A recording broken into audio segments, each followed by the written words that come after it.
Kalau kita mikirin soal perang, yang kebayang seringnya kan jenderal nunjuk-nunjuk peta atau strategi jenius di tengah pertempuran. Tapi di balik layar ada dunia yang sama sekali beda. Dunianya spreadsheet, model data, dan analisis angka yang dingin. Nah, inilah sisi lain dari perang modern, di mana angka bisa jadi sama mematikannya dengan peluru.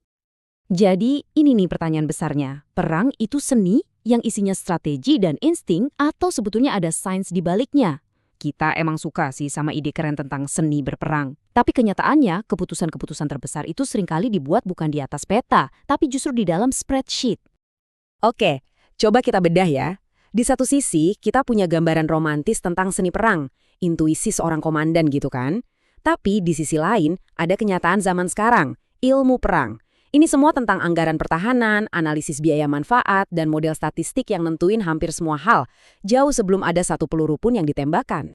Yuk, kita masuk ke pilar pertama, analisis pertahanan. Kesiapan.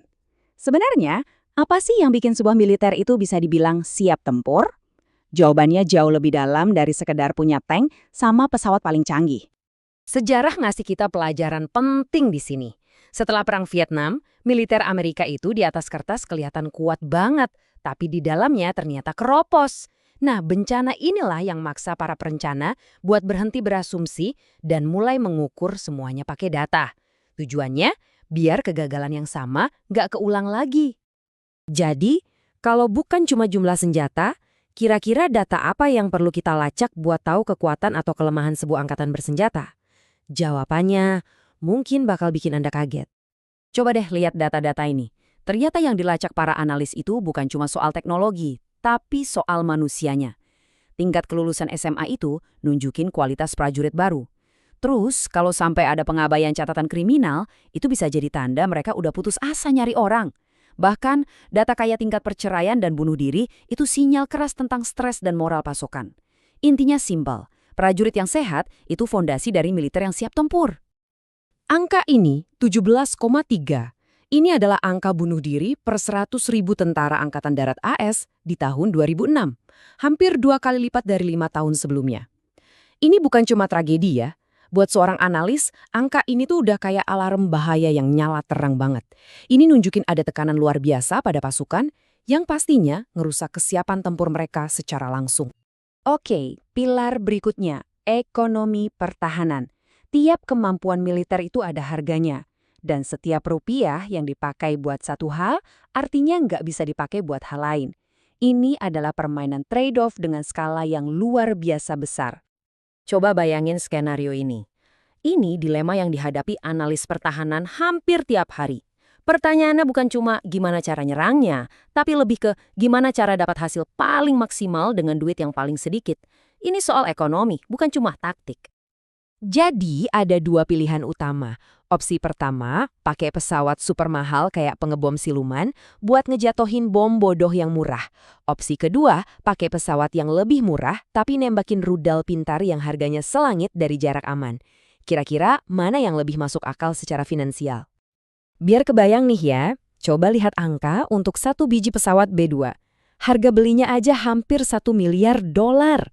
Dan itu bahkan belum termasuk biaya operasional tahunannya sebesar 40 juta dolar buat perawatan, bahan bakar, dan kru.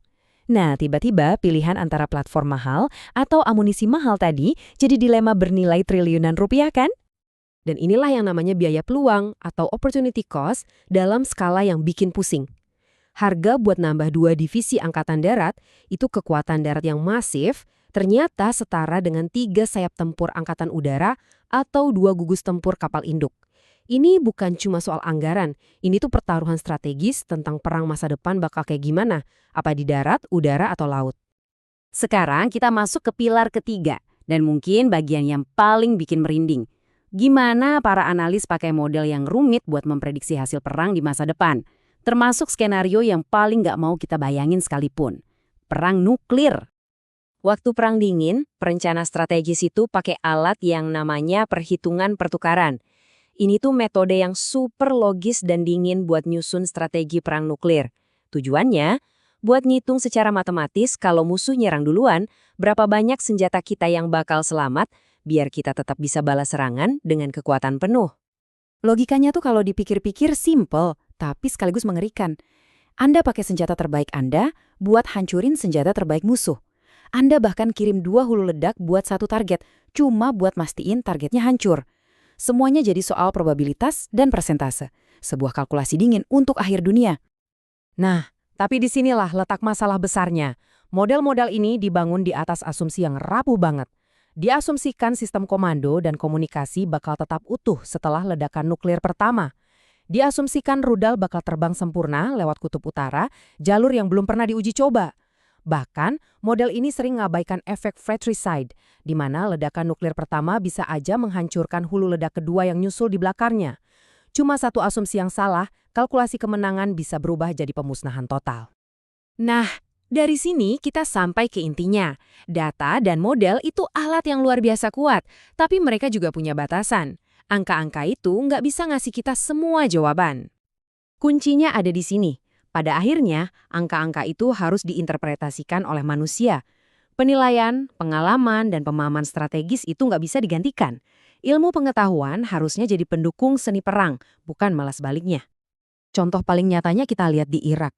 Bertahun-tahun, militer di sana terobsesi sama satu data, jumlah korban musuh. Mereka pikir makin tinggi angkanya berarti makin dekat ke kemenangan. Padahal fokus ke data yang salah ini malah bikin mereka buta sama kenyataan di lapangan. Situasinya justru makin parah dan pemberontakan makin kuat. Lama-kelamaan, para analis mulai beradaptasi. Mereka sadar kalau data seperti tingkat pembersihan etnis atau jumlah penduduk yang terpaksa pindah justru ngasih gambaran yang jauh lebih jujur. Logikanya, orang nggak bakal kabur dari rumahnya kalau mereka merasa aman. Data ini nunjukin tingkat stabilitas yang sebenarnya.